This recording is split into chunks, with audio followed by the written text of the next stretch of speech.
magandang hapon. Ngayong hapon nga pala, dito na naman tayo sa farm. And kasi nga ang dami natin gagawin today. So panibagong araw, panibagong vlog. So ayan, samahan nyo kami. Let's go! Ayan, finally nandito na tayo sa tiny house ni Shin. Kasi nga mangunguha tayo ng boko rito. Ayan. So bali yung trabaho ni Shin pala dito ngayon is i-continue yung pagpipaint niya, ganun. So tayo is tayo yung magkuskus or magkuha ng buko dun sa puno niya. So ayan, samahan nyo kami. Ayan si Ate Joy, si Ablay, si Tolindoy, si Bodoy, si Ate Inday, si Iyong, tsaka si Dennis. Ayan. So papunta na kami sa puno ng niyog. Ayan.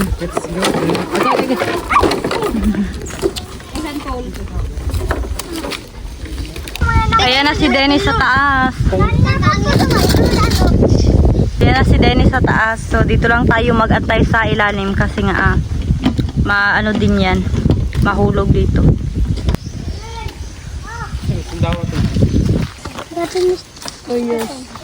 Ayan. Hala. Dito yung katangga kabok. Balik ko siya dito. Bali ito palang mga mais dito is sa amin to. Yan.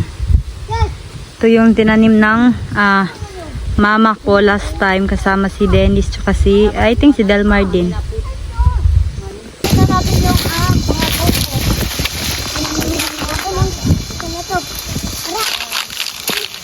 Let's go there.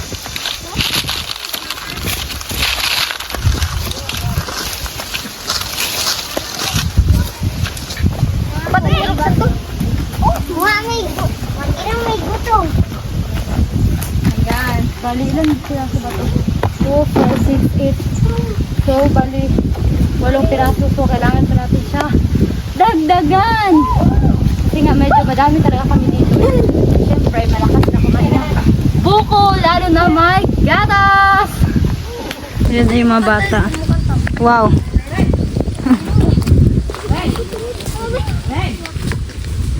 Nabantot. Wala naman dito. Hindi ako dala sa isa doy. Bora, tanan? Si. Ang dami na naming butong na nakuha. So, kailangan na natin ito hatiin sa gitna and para makuskus na din natin.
Finally, natapos na rin namin makuskus yung ating buko. Ayan.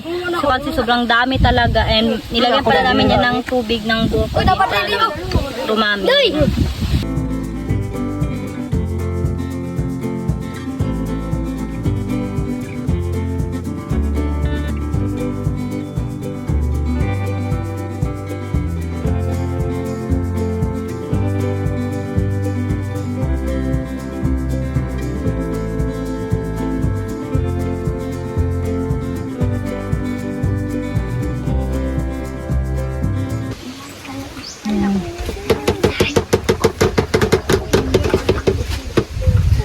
Here, All-purpose cream. not only me, his vlog, but also Donna, Shin, Dennis, Rose is the beginner.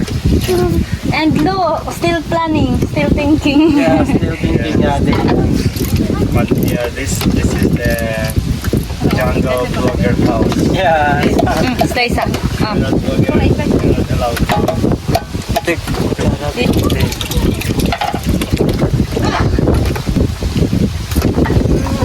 Look, Supreme. Is it like avocado, no?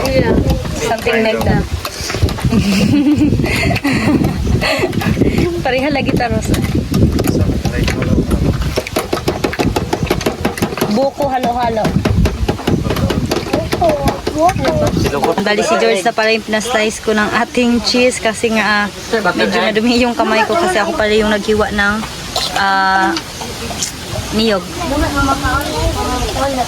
Yan, sobrang laki ng aming kutsilyo.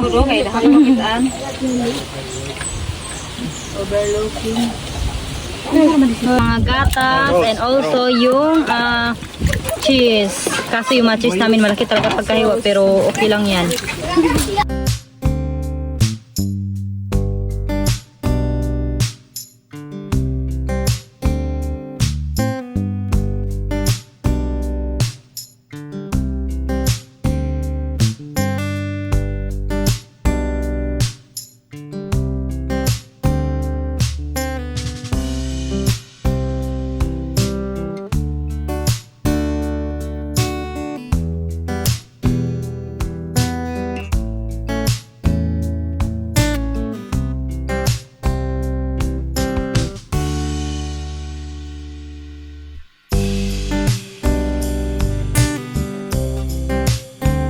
Kain tayo ng Goku.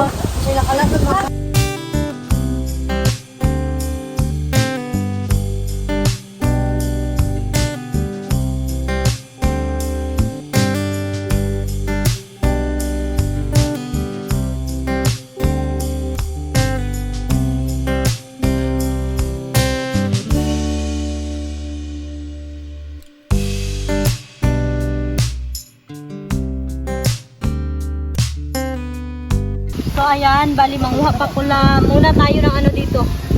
Pagkain ng aming baboy.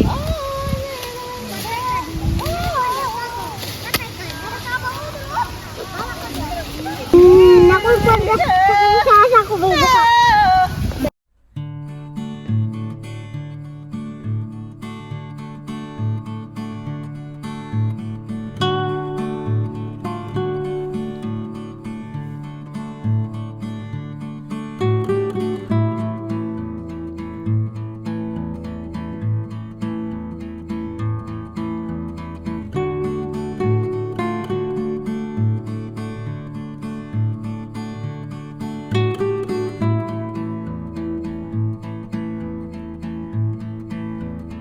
So ayan, finally, okay na tong pagkain ng ating mga alagang inahing baboy. So uwi na kami. And kailangan pa natin to i-slice ng kilo para kakainin nila ganun.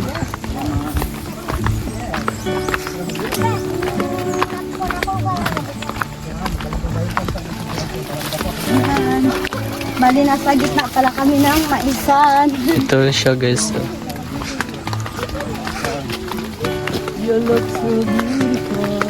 Natin ito inuhin para sa ating mga baboy.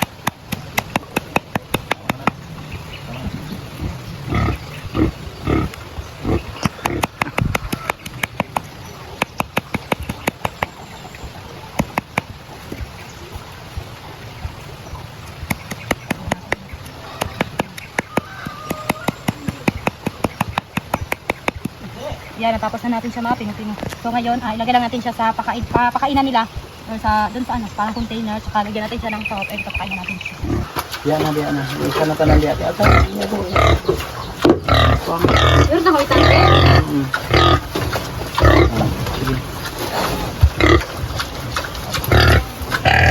Sige, iyabo diyan. Kita sa. Yagi sa diri sa kilid bio. Katungan ako na Ay sa ipakilid sa. I-kon sa bag. Yagi sa diri sa kilid do. Okay na. Ikarapit ayo diyan. Ikarapit. Kita sa baba daw. Yagi.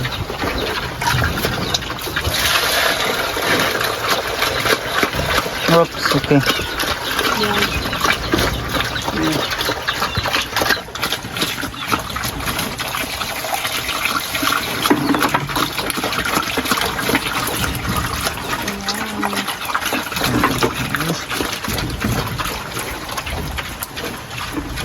Urok ka na, dali, urok ka na. Yan, ubos na.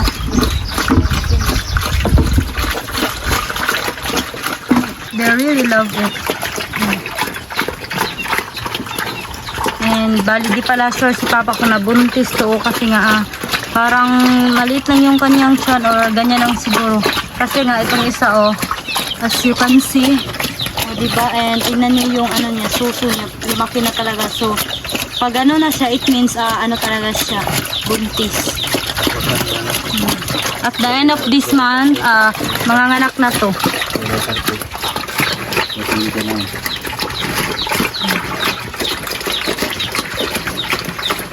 Binibilhan ko pala to ng mga tahop and balit lang 3 weeks lang yung isang sako or di kaya 2 weeks lang, kaya dali lang talagang maubos. Kaya medyo malaki na talaga yung gasto ko sa kanila simula pa nung pagkabata nila kasi nga yung kinakain na is feeds pa talaga, ganun.